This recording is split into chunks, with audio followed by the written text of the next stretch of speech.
नमो देव्यै महादेव्यै शिवायै सततं नमः। देव उवाचुः नमो देव्यै महादेव्यै शिवायै सततं नमः।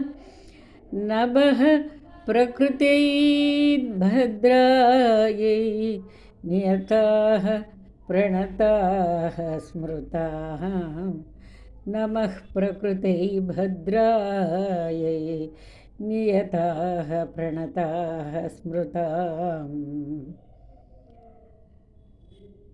तामग्निवर्णां तपसा ज्वलन्तीं वैरोचनीं कर्मफलेषु दुष्टां दुर्गादेवीं शरणमहं प्रपद्ये।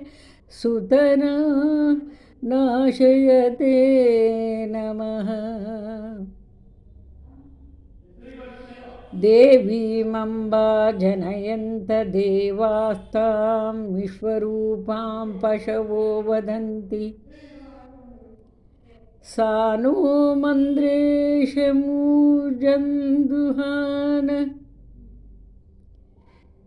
धेनुर्वागस्मानुपसुष्टुतैतु।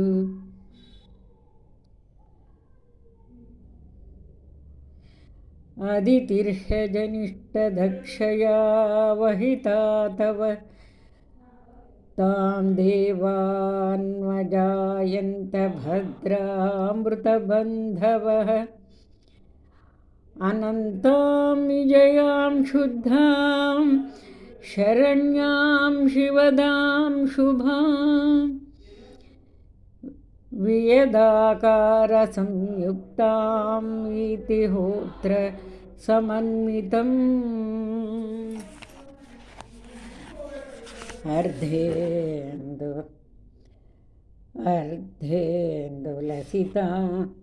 अर्धेन्दुलसितं देव्या बीजं समर्थसाधकम्।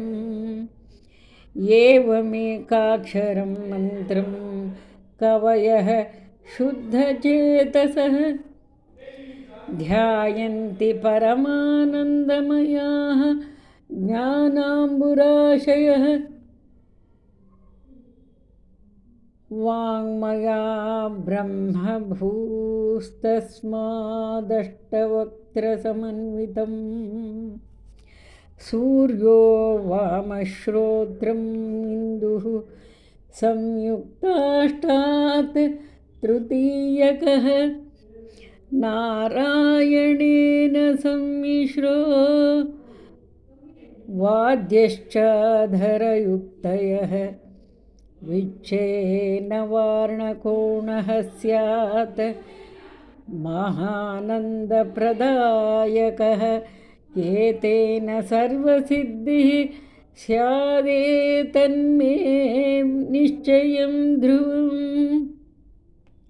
हृत्पुण्डरीकमध्यस्थां प्रातः सूर्यसमप्रभां पाशाङ्कुशधरां सौम्यां वरदाभयहस्तकां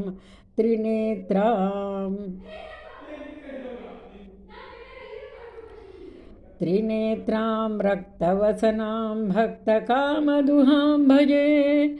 भजामि त्वां महादेवीं महाभयविनाशिनीं महादारिद्र्यशमनीं महारूप महोत्कट।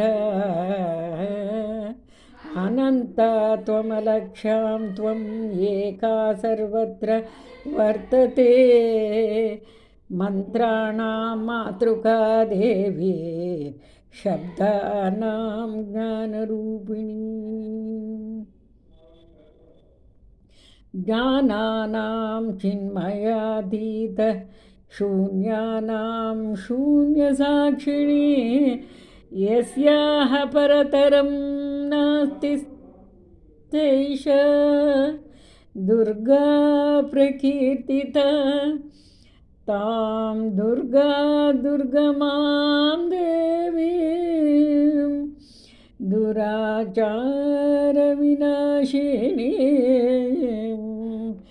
नमामि भवभीतोऽहं संसारार्णवतारिणीं महादुर्गाणि धरामि महादेव्याः प्रसादतः नमामि भवभीतोऽहं संसारार्णवतारिणीं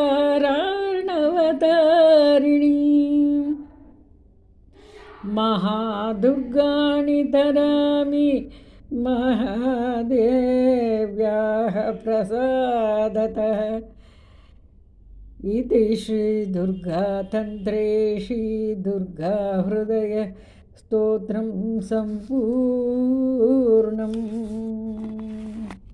सन्मङ्गलानि भवन्तु